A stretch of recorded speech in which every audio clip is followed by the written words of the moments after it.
Hi friends, welcome to my channel. ಯಾರೆಲ್ಲ video ನೋಡ್ತಿದ್ದೀರಾ please ದಯವಿಟ್ಟು ಸಬ್ಸ್ಕ್ರೈಬ್ ಮಾಡ್ಕೊಂಡು ವಿಡಿಯೋ ನೋಡಿ, ಹೆಲ್ಪ್ ಆಗುತ್ತೆ ಅನ್ಕೋತೀನಿ. ತುಂಬ ಜನ ಹೆಣ್ಮಕ್ಳು ಸ್ವಲ್ಪ ಟೈಲರಿಂಗ್ ಗೊತ್ತಿದ್ದು ಡಿಸೈನ್ ಬ್ಲೌಸ್ಗಳನ್ನ ಸ್ಟಿಚ್ ಮಾಡೋದಕ್ಕೆ ತುಂಬ ಕಷ್ಟ ಅನ್ಕೋತಿರ್ತೀರಾ. ಅಂಥವ್ರಿಗೆಲ್ಲ ಹೆಲ್ಪ್ ಆಗುತ್ತೆ. ಮತ್ತು ಸ್ವಲ್ಪ ಟೈಲರಿಂಗ್ ಗೊತ್ತಿದ್ರು ಕೂಡ ಮುಂದೆ ನೀವು ಇದನ್ನೆಲ್ಲ ನೋಡಿ ಕಲ್ತ್ಕೋಬೋದು, ಸ್ಟಿಚ್ ಮಾಡ್ಕೋಬೋದು. ನಿಮಗೆ ನೀವೇ ಕೂಡ ಬೇರೆ ಕಸ್ಟಮರ್ಗೂ ಕೂಡ ಸ್ಟಿಚ್ ಮಾಡ್ಕೊಡ್ಬೋದು. ಅಷ್ಟು ಈಸಿಯಾಗಿ ನಾನು ಈ ವಿಡಿಯೋದಲ್ಲಿ ನಿಮಗೆ ತಿಳಿಸ್ಕೊಡ್ತೀನಿ. ಮೊದಲಿಗೆ ಫ್ರಂಟ್ ಟು ಬ್ಯಾಕು ರೆಡಿ ಮಾಡ್ಕೊಂಡಿದ್ದೀನಿ. ಕಸ್ಟಮರ್ದೇ ಚಾಯ್ಸ್ ಆಗಿತ್ತು. ಕಸ್ಟಮರ್ ಈ ರೀತಿಯಾಗಿ ವರ್ಕ್ ಮಾಡಿಕೊಡಿ, ಬ್ಯಾಕು ಫ್ರಂಟು ಸ್ಲೀವ್ಸಿಗೆ ಡಿಸೈನ್ ಮಾಡಿಕೊಡಿ ಅಂತ ಹೇಳಿದರು. ಅವ್ರು ಯಾವ ರೀತಿ ಹೇಳಿದ್ರು ಅದೇ ರೀತಿಯಾಗಿ ಇವಾಗ ಮಾಡ್ತಿದ್ದೀನಿ. ವರ್ಕ್ ಮಾಡ್ಕೊಂಡಿದ್ದೀನಿ ಕಂಪ್ಯೂಟರ್ ಮಿಷಿನಲ್ಲಿ. ಫ್ರಂಟ್ ಟು ಬ್ಯಾಕ್ ಎಲ್ಲ ರೆಡಿ ಮಾಡ್ಕೊಂಡಿದ್ದೀನಿ. ಇವಾಗ ಸ್ಲೀವ್ಸ್ನ ಯಾವ ರೀತಿಯಾಗಿ ಸ್ಟಿಚ್ ಮಾಡ್ತೀನಿ ಅನ್ನೋದನ್ನ ತೋರಿಸ್ಕೊಡ್ತೀನಿ. ಮೊದಲಿಗೆ ನಾವು ನಾರ್ಮಲಾಗಿ ಸ್ಲೀವ್ಸ್ನ ಯಾವ ರೀತಿಯಾಗಿ ಕಟ್ ಮಾಡ್ಕೊಳ್ತೀವಿ ಅದೇ ರೀತಿಯಾಗಿ ಲೈನಿಂಗ್ನ ಕಟ್ ಮಾಡ್ಕೊಂಡಿದ್ದೀನಿ.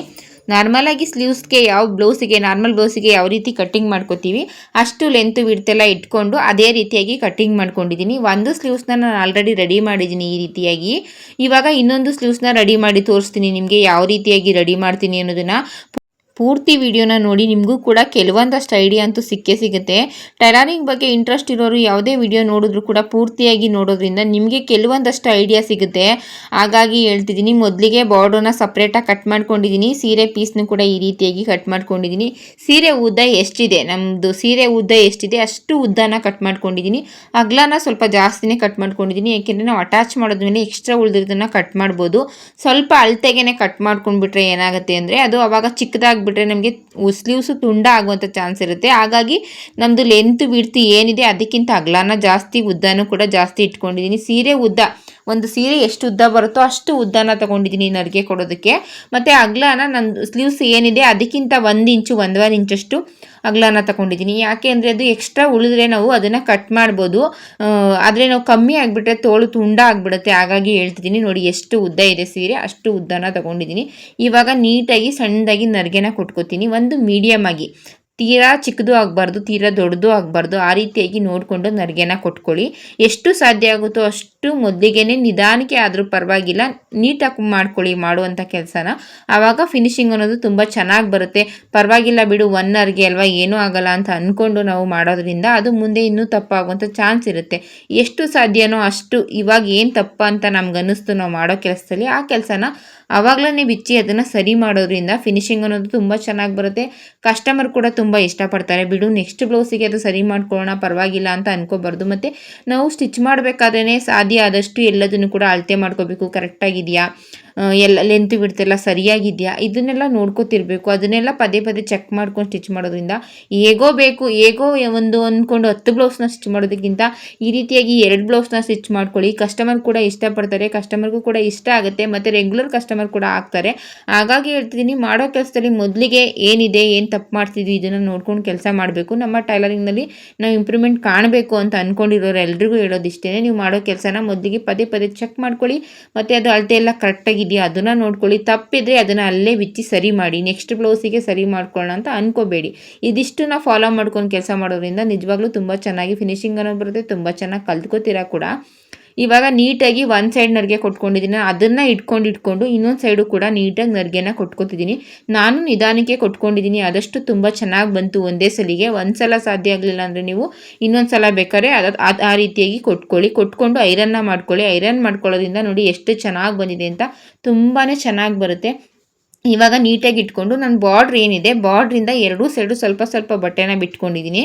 ಇವಾಗ ಬಟ್ಟೆನ ಏನು ಬಿಟ್ಕೊಂಡಿದ್ದೀನಿ ಅದು ಬಾರ್ಡ್ರ್ ಎಡ್ಜಿಗೆ ನೀಟಾಗಿ ಒಂದು ಅರ್ಧ ಇಂಚಷ್ಟು 1/4 ಇಂಚಷ್ಟು ಹೊಲಿಗೆನ ಹಾಕೋತಿದ್ದೀನಿ. ನೀಟಾಗಿ ಹೊಲಿಗೆನ ಹಾಕೋಬೇಕು. ಬಾರ್ಡ್ರ್ ಎಷ್ಟಿದೆ ಅಷ್ಟಕ್ಕೆ ಬಾರ್ಡ್ರು ಮಾತ್ರ ಬರಬೇಕು. ಆ ರೀತಿಯಾಗಿ ಎಕ್ಸ್ಟ್ರಾ ಇರೋದಕ್ಕೆ ಹೊಲಿಗೆನ ಹಾಕೋತಿದ್ದೀನಿ. ಒಂದು ಸಲ ಇಲ್ಲ 2 ಸಲ ಚೆಕ್ ಮಾಡಿಕೊಂಡು ಇನ್ನೊಂದು ಸ್ಟಿಚ್ನ ಬೇಕಾದ್ರೆ ಹಾಕೊಳ್ಳಿ ನೀವು.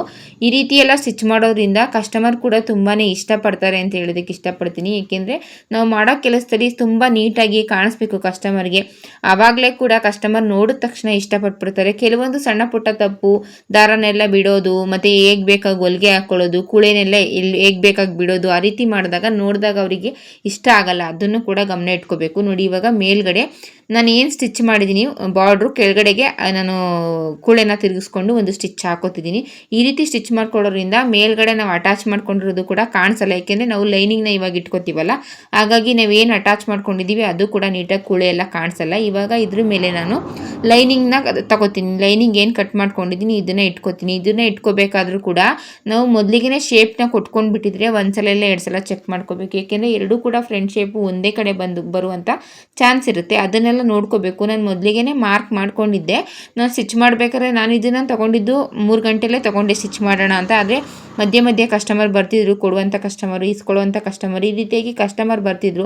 ಹಾಗಾಗಿ ಮಧ್ಯೆ ಎದ್ದೋದ್ರಿಂದ ನನಗೆ ಮಾರ್ಕ್ ಮಾಡಿರೋದು ಸ್ವಲ್ಪ ಅಷ್ಟಾಗಿ ಕಾಣಿಸ್ತಿಲ್ಲ. ಹಾಗಾಗಿ ಒಂದ್ಸಲ ಇಲ್ಲ 2 ಸಲ ಚೆಕ್ ಮಾಡ್ಕೋತಿದ್ದೀನಿ ಕರೆಕ್ಟಾಗಿದೆಯಾ, ಫ್ರಂಟ್ ಶೇಪು ಕರೆಕ್ಟಾಗಿ ಎರಡು ಕೂಡ ಒಂದೇ ಕಡೆ ಬಂದಿದೆಯಾ ಅನ್ನೋದನ್ನು ಚೆಕ್ ಮಾಡ್ಕೋತಿದ್ದೀನಿ.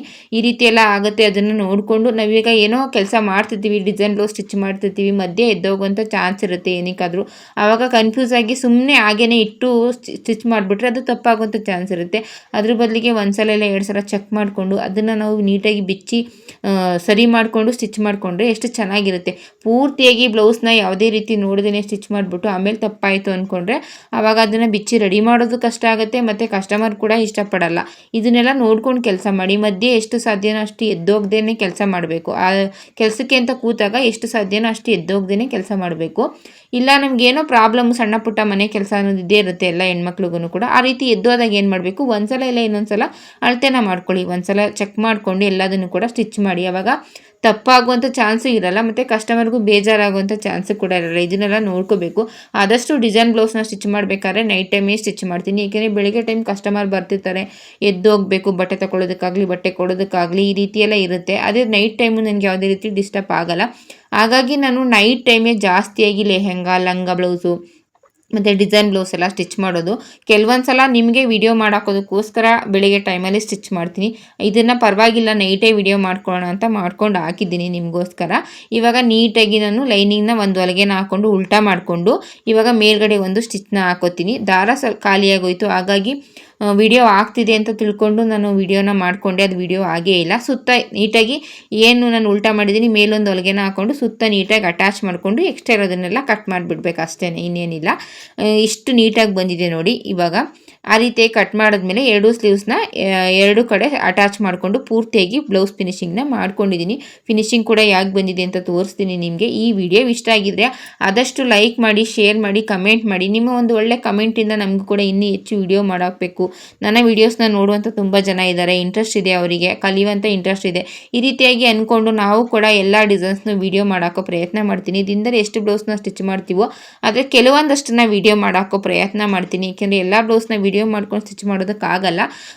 2-3 ದಿನದಲ್ಲಿ ಒಂದು ಬ್ಲೌಸ್ನ ವೀಡಿಯೋ ಮಾಡಿಕೊಂಡು ನಿಮಗೋಸ್ಕರ ವೀಡಿಯೋನ ಹಾಕ್ತೀನಿ. ಆದಷ್ಟು ಲೈಕ್ ಮಾಡಿ, ಸಬ್ಸ್ಕ್ರೈಬ್ ಮಾಡ್ಕೊಂಡು ವೀಡಿಯೋ ನೋಡಿ.